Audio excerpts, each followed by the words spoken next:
Alright, for this one, I've only got one shot. That's one shot, not because I can't afford it or nothing like that. No. I got plenty of diamonds. You see, in between episodes, I did so much grinding over inside of the spider farm, getting a ton of levels all the way back from like 3 or something, and I can't take it anymore.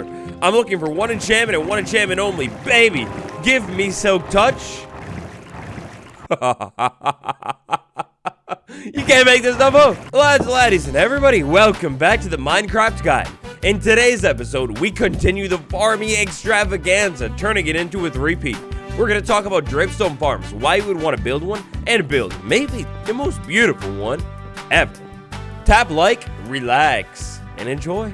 So, Silk Touch, there's one big reason that I had to go and get Silk Touch before this episode. That's going to catch up, right? Down here in the deepest, perhaps the darkest biome of all time, there's a couple blocks that I would like to get my hands on. I figured to maybe get my hands on these blocks, I would not maybe do it like right at the entrance, preserve the aesthetic, you know? Instead, maybe we'll go, I don't know, over here? With a little bit of Silk Touch in hand, finally, at long last, I can actually easily walk around here and use the right tool to harvest stuff. You want to technically harvest it with a hoe and all, but more importantly, I can Silk Touch all of this stuff so quickly. It's going to take no time at all. Silk Touch all of the sculk blocks that I could ever dream of needing inside of my dream. Silk Touch it all takes no time at all, and bring it all back with me. Back to home sweet home for today's build. Oh! Haha! I knew it was only a matter of time to. Oh, it's beautiful. Let me just go ahead and recuperate, recapture, all of those sweet diamonds. Ah, that's beautiful. Sculk block. Definitely not essential for a dripstone farm, but I mean, look at this beauty. It looks so good. It's like a subtle animated block, and I was thinking maybe with the other blocks that I kind of have in mind for the build today, maybe the sculk block could go really, really nicely here and definitely just add to the overworld aesthetic of the base. Dripstone block. Aha, yes, the star of the show today. Why in the world would one want to farm this strange looking block? Well, that question, laddies, takes us to a little bit of a flashback to the last episode. In the last episode, while I was setting up our wonderful clay farm, I realized I don't have a good source of dripstone, and I had to tear up the natural environment, a feat that I hate to do. Useful in many different farms, the plain old dripstone block is a pretty cool block to have. Also useful in a lot of different farms, the pointed dripstone block is very interesting. For example, we got the whole fall damage thing. You fall on it, it increases the damage. Aesthetically speaking, Minecraft's drippiest block matches pretty much perfectly with these three blocks right there, and I'm sure there's even more, so that's pretty great for building. Mechanically speaking, farming this stuff, it's not the hardest thing to do in the world either.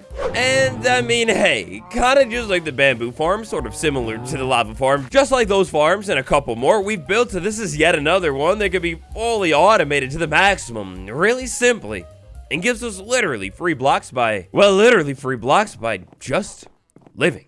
Treat choppers, my dear friend. Let's do this.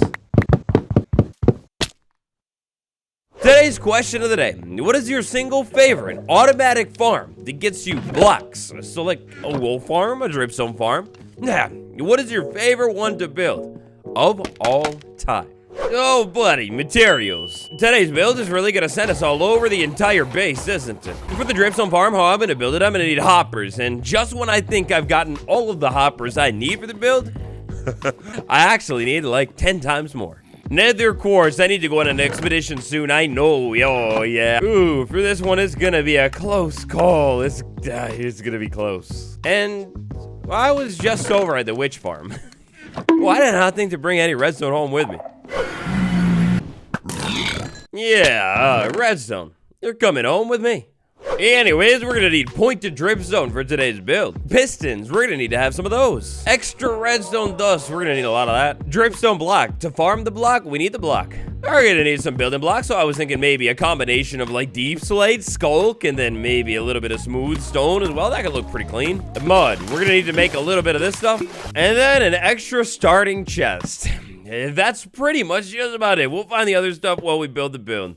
The build. So I had this vision. We have the big grand building right there. We've got a couple buildings coming in over here. One could maybe consider this to be a factory, but no. I'm not going to call this a factory. This is just going to be a wonderful dripstone farm, okay? You got a big difference here.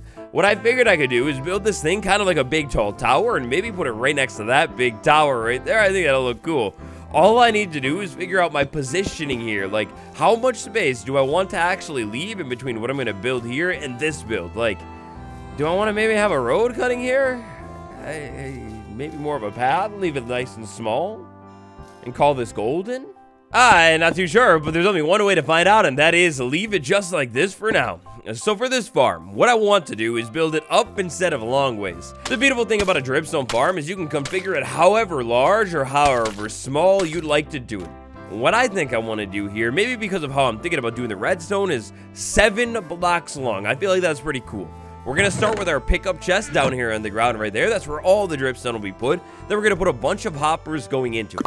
How I want to do it today, I think, is going to cost a lot of hoppers. I'm going to have one, like, basically hang off the side and then have a string of hoppers going up and down. It might be pretty grand. So every time we're about to work on a new build, maybe new farm, new whatever inside of the world, in between episodes, I always have a job. That job is to do a little bit of thinking and considering, and oh man, this time in between episodes, that thinking and considering is sent to me to my fields. I can't believe it. I was trying to think of any time that I built a dripstone farm inside of a long-term survival world, and I think today this might be the very first time I've ever done this.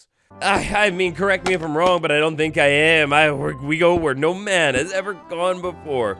Next up, we put some observers facing forward. Unfortunately, because of the redstone we're gonna get in the next step, we can't really crunch them in like I would usually do on, say, a sugarcane farm, a bamboo farm, something like that. Then look at this. Look what I realized. The dripstone deep slate tile, they match like pretty much perfectly with the observer. That's so fire looking. I want to do a line of those. Aesthetically speaking, that's wonderful. Not aesthetically speaking, I guess you could do a line of building blocks in between the observers below the row of pistons facing forward that I just placed. Now this farm, with such a prime location, front and center and all, is going to become a very crucial part of this world. That means I need to go all out with the aesthetics here to make sure it looks really, really good. On top of the pistons, we're going to need another space of blocks that are like a random building block. I figured that random building block could be like oak wood. You strip it and it looks really good. Back down here, behind the farm, it's time we do a little bit of redstoning. We're going to have, right behind the observer, a solid block. On top of that block, we're going to carry the signal upwards with a redstone dust. Now, all around that block, we're going to place building block right there, building block right there. Just like that, we're over at the next observer already, so you know how it goes. We place another block, we put a redstone dust, and we do it all again. Another observer, we do it one final time. Basically, this observer is going to eventually see a block update in front of it. Then this is where it all gets a bit complex, but the observer pulses this block, the redstone dust on top of it picks it up. Then because the dust is in this cross form, it's going to not only send it into the piston, but the blocks right next to it as well. And then because we have pistons next to those blocks, like right behind it, they pick it up too. So basically, this observer, and this observer, those are our big triggers for this farm. As soon as anything happens in front of these observers, the pistons fire, and will basically harvest the farm. Because we have hoppers right below mud, a non-solid full block, it's all picked up and put in the chest below. It's beautiful. At this point in our farm build today, the only thing left is, of course, the actual thing we're trying to farm.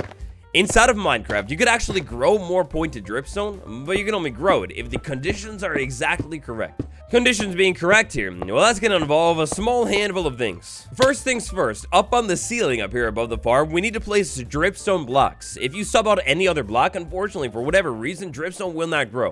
After that, we need pointed dripstone right down below it on every single block. That's why we put that extra spacer there. We don't want this one to be harvested ever. After that, we need to climb back up to the top of this farm and put water right above every single dripstone block. And we're going to want to encase it with other blocks so the redstone isn't ruined. But before we do that, the beautiful block that I went out into the world and harvested, I was imagining sculk. Yes, how could I not put sculk block on the front of this build? I think sculk block will look really, really cool.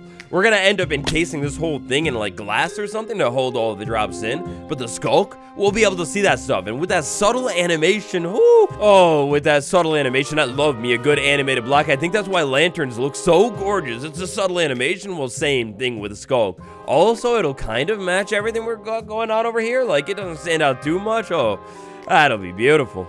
So up top, up here, all around this thing, on every single side, we're going to place solid blocks, grab a little bit of water, and fill it in. And for our water up here, for this to all work correctly, it needs to be solid, standing water sources, not flowing water. But so, with all of that set up, we're almost ready to go. Keyword almost. For this next step, we're going to need buttons. Could be any type of button in the world. It doesn't matter. You see, how it is currently, our pointed dripstone actually has two different options when it comes to growing.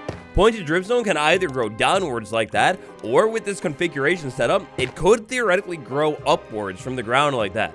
If we have pointed dripstone growing up from the ground, that is going to kind of be a big problem. Let's say we have pointed dripstone grow in front of the observer like that. I mean, that harvests, but that thing never actually harvests. Now, basically, if we let the farm like that, it'll break. It won't run forever. But to get around it, buttons. With a little bit of buttons on top of the mud, I mean, the buttons are literally nothing. It doesn't matter if an item theoretically tried to land on top of the button, it still doesn't land on the button and gets picked up. At the same time, because we now have buttons down below this thing, the pointed dripstone can only grow down. And that's exactly it. That's exactly what we need. Oh, and just like that, it grew again, right as I was about to say, oh, I hate to be a downer and everything like that, but pointed dripstone, it grows so slow, impossibly slow, in fact. It's really, really painful. I was about to say it, but then no, it just wants to show up in front of me. Pointed dripstone. Unfortunately, this stuff is one of the slowest growing stuff in the entire game. Sometimes the rate of growth can be one single, I don't even want to say it, one small piece of dripstone per day. It's so painfully slow. So we're gonna need to do something to get around that. And that right there brings us to that thing we could do to get around, to kind of like counteract that insanely slow growth speed, and that is do it all again. We take hoppers going all the way up the side. It'll be very expensive with this configuration, but it's fine, it's fine. I can go ahead in front of the cost. I got an iron farm, and I've got too many iron blocks anyway, so we'll go ahead and stack hoppers up. I'll get one more. After that, I think what I want to do is maybe block this in just like that, and then the design, it all begins again. What I want to do here is try and create tiles that are exactly mirrored. So I got one vision right there. I repeat it and do it again. And then I figured that golden number 3s, we talk all about it. What if I did not 1, not 2, but 3 layers of this tower stacked up on top of itself? So what I'm going to do in a second is start it all over again. Right here, I've got the mud. On top of the mud, I put a bunch of the buttons, and then I build that whole contraption. Then I make it even taller, and I think that'll be cool. On the sides, maybe to add a little bit more detail, we put like walls right there, and then do a combination of deep slate bricks and plain old deep slate, kind of like swerving up this entire thing. That could look pretty cool. Over here in the corners, to add even more detail, kind of like we did in the towers in the last episode, what if we did like deep slate wall like that? That'll tie into the middle of the build too, and I think just all around look at least mildly beautiful. Sand, I mean, I'm gonna have to smelt up a little bit more of it, but when we're set and done with this farm, we're gonna encase it. We need solid blocks right here, so the dripstone is actually picked up by the chest, and yeah, encase it with solid glass so we can actually see the farm working in the background, and it kind of looks evil at the same time, right? Like almost like teeth. Ooh, that'll look so good. However, small problem. Right now, the build from the front side of the build would look theoretically very good. I think it'll work out, but the side of the, I don't even want to talk about it. The side of the build is really bad looking. What I think I'm going to need to do is double this farm up. You see, I was thinking, what if it maybe not only increase the rates of it, but of course, solid it up and make it look good. We go ahead and flip it. So that'll all mean, if my measurements are correct, which I'm pretty sure they are, I don't see why they wouldn't be, that'll leave us with a footprint of the build looking something like this right here. Absolutely not a bad vision, but absolutely needs a whole lot of work. I think that's enough delay.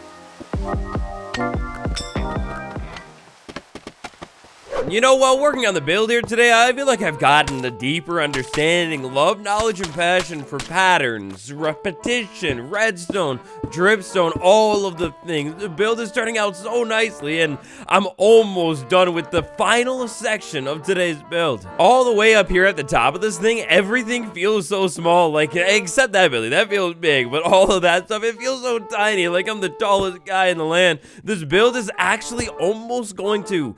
I think it's gonna be close, but I don't think it's gonna quite pass it. The sugarcane farm, it's almost just as tall. Ah, gosh, redstone. There's something about it. Like, after I start to get this stuff in and I look at the backside, like the more technical sides, and I don't know what it is, but I just love that aesthetic. I almost one time, like in the future, wanted to try and do a redstone build where we like maybe leave the machine-y bits showing, because I don't know. I feel like it's like, if you do it organized, it looks so cool looking. Observer, please cooperate. There we go. So this section right here is going to be our final section today, and sadly, I hate to say it, but the dripstone, it grows so slow that not even one single harvest has happened. I mean, granted, I haven't, like, really, like, planted the rest of the backside of the farm. I don't have enough pointed dripstone on me at the moment, but not even one single harvest. It goes so slow. But it's fine. No, really, it's okay. I'll get over it. It'll take a little bit of time, but I'll get over it somehow. Now maybe, most daringly of all, I have not taken one single step back to take a look at today's build. I don't know if this thing is turning out nice or if it's turning out absolutely horrendous. I mean, taking a look at the blocks we're using, there's no way it could be that bad looking, right? Now I got two big questions for myself and all of humanity. How in the world do I end this build? Like, all the way up here at the top, I've got the sections of sculk. Like, I guess I could probably just continue to the sides up, maybe? Actually, wait, yeah, I could continue the sides up. Absolutely.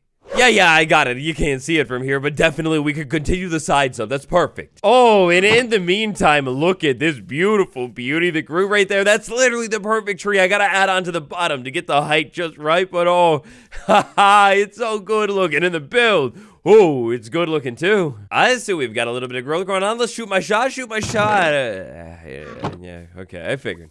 Anyways, the side of the build. Now, as much as I love that clean redstone aesthetic, I think I've got to change it. For today's wonderful farm wonder, I have a little bit of an idea. I don't know how it's going to turn out, but it's an idea for sure. What if on the side of the build, maybe I create like these sections, like flatter sections of cobblestone walls on the inside. Then on the outside, I basically continue this whole like thing that I'm doing with like the old bricks, the deep slate, all of it. So I could continue this stuff up for a little bit of a ways, then maybe I switch it up and taper it in. Then I end up with a panel, you know, something that looks like that. I think it looks pretty good. Then, once I reach up to the next part of the section, even, like exactly symmetrical always with today's build, I do it all again. I do more walls, all the way up to the top.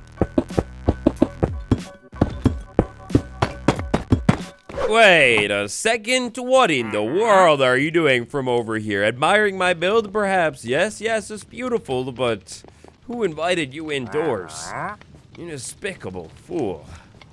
Though, also, I kind of forgot to say, I don't think it matters that much, but I figured I would tell you, on the back side of the build, I mirrored the farm. So I have, like, the whole hopper elevator thing going down on this side over there, and then on the other side, I put it on the other side. I don't know, it's just a small aesthetic decision. Figured it would, like, maybe, like, look kind of cool, or, yeah, I don't know. It's just a thing. Anyways, you hear me out here. Once we reach the pinnacle, the climax of today's build, I've got the perfect thing to finish it off. So first off, check this out. On the way up on the side of the build, I did these almost like Frankenstein type things. Is at least what it reminds me of. On the side of the build, I basically took some blocks and like popped them off at the side. I think that makes it look a little bit more cool.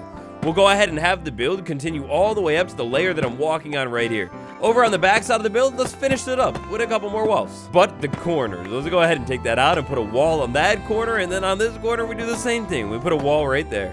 After that, my friend, I think it's time we go ahead and take some slabs and match up the blocks that we put right here. I feel like that'll look pretty cool. Then at the very top of this thing, we do a wall, and we do a wall, and then over here in this corner right there, we do a spike, and we do a spike, and then on top of the walls, we do a spike, and hold on, wait a second, we do one more spike like that. Oh, yeah, that'll be so cool. It'll make it match that build right next door, and oh, I mean, I love a spike or two. You know me. You take a spike, put it on top of the build, and woof, it'll be it's beautiful. You instantaneously fall in love with the build. So very carefully, we put a couple of spikes on top of the build, and we do it on every single spot up here up top of the build too, and haha, that's the answer. I can't believe it. I'm actually, believe it or not, almost ashamed to say it that I didn't even think of this. I wasn't even considering the option, the reality of a spike on top of the build to cap it all off. Who am I? I hate to hear it, I really do, but I suppose it's valid to say that I almost fumbled the build, and not only did I forget about spikes almost, but I also almost forgot about that water source in there. I had to actually break the sculk blocks that I just placed down, but we'll go ahead and cover that up like that, and then on the other side, we'll go ahead and finish this all up just with a couple blocks. I was thinking another thing this build needs to finish it off is a couple more walls. Maybe that'll help taper it in. Then I was also thinking, and this is really for, I guess, I don't know, like the map. Once I eventually make a map and can actually see this stuff, I'll know that I have deep slate up on top. It's fully solid. Another thing to be conscious of anytime you're working on any build is the lighting. Make sure you put some lights inside of your build, otherwise you're going to come back and have mobs inside of the farm too. And considering the fact that I've already built a mob farm over there, I don't really need a second mob farm in the world, actually. Alright, and so my mission right here, beautifully at sunset, you couldn't put it any more perfectly. My mission is just about finished, with one final wall up on the top of the build, just like that. It's dark up here, but any mob who jumps off of this, it'll go away immediately. Splat, it's gone. Let's get down off of this build, roll it over to the daytime. And to now, the final moment of truth, the Dripstone farm is still not ready to go. This stuff grows, it grows so slow. But in better news, I cooked up another cool idea. So I already figured I have to come all the way back up to the top of the build to finish it up. We need glass inside of this area. I think I have actually the exact perfect amount of glass. Then after that, what if maybe I figured to frame the windows in and make it feel a little bit more finished. I came back in and put iron trap doors on the front of the build, like on top of the glass, on the bottom of the glass. I think that could look really cool. Oh, and I messed up that top section, didn't I? I should just go ahead and get back in here and replace these blocks. I want that squiggle going all the way up the entire build, much better. Whew. Now you tell me, you tell me what, is this the most expensive Dripstone farm you've ever seen? Sure, maybe, but also is it one of the most beautiful, epic Dripstone farms you have ever seen? Yes, you agree, I hate you, but you agree. Haha, you blow my ego up even more. Look at that thing, it looks so cool looking, I gotta get a view. When I was working on this factory, right, in the last episode, I actually added a secret little elevator up to the top of the build so we could look around. Let's see, I figured this flat tower right here, as we start to build things over there, over here, wherever, it's gonna be a great view. And oh yeah, for sure, a great view. The brand new automatic Dripstone Titan 3000. Oh, it's expensive, it's beautiful, but it looks so cool looking. I think I'm so happy with it. I love it. It worked out so good. There are a couple final things I want to mention about today's build, but oh yeah, that fills that in, and that matches so nicely.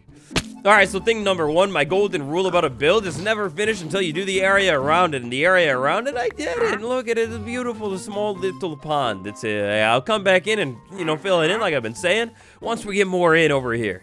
Now, another little thing is this thing is a hopper beast. It took a whole lot of hoppers to go all the way up and down on this farm. In fact, if you want to build it a little bit more affordably, then maybe consider doing it more vertically, horizontally instead of vertically. Over on the inside of this farm, if you build it the way that I do it, or you just have any hoppers inside of your world, a little pro tip for you, right now, put composters on top of the hoppers. Basically, hoppers are kind of weird and annoying, and they constantly search to pick up items, even if you put, say, like a solid block on top of it, like deep slate.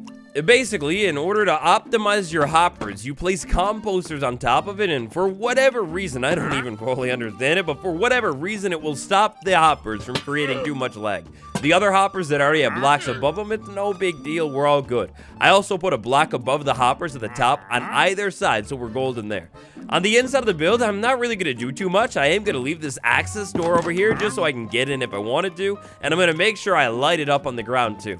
I replaced the floor with a little bit of dark oak. I thought that looks nice. And then I have lanterns all the way up. So basically, long story short, I'm perfect on the inside. And on the outside, on the front, it's just a waiting game. So this little farm that we built for ourselves today is perfect. This is the best way to build a dripstone farm inside of Minecraft. However, no matter what, it's going to be slow. For that reason, a dripstone farm is one of those farms that I honestly recommend building a little bit earlier on in your world than we built it here today. If I had built this thing earlier on, it would have been running in the background of all of the episodes by now, and hopefully I'd be starting to pile up pointed dripstone. With 4 pointed dripstone inside of a crafting table, I can actually go ahead and craft that plain old dripstone block. Or, of course, alternatively, instead of making this block, I could go ahead and leave it as pointed dripstone and maybe use it to make, say, like, a handy little lava farm. And maybe I'm trying to make a clay farm, a mud farm, who knows what I'm trying to make? Well, okay, maybe not exactly a mud farm, it would turn it to a clay farm. Anyways, friends, dripstone farm, that's how it's done. What do you think about today's build? How do you like it? Sincerely, I would like to thank you all so much for watching today's episode. For more farms, check out the guide playlist. It's on the end card as always. And for early episodes, check out my Patreon. It's always linked down in the description. The last episode number 70. Every 10 episodes we do a world download. There's a brand new members download out now. So go check it on the community tab. Until next time, it's Ben and me, Waddles. Dripstone Farm forever. Goodbye, everyone. I'll see you tomorrow.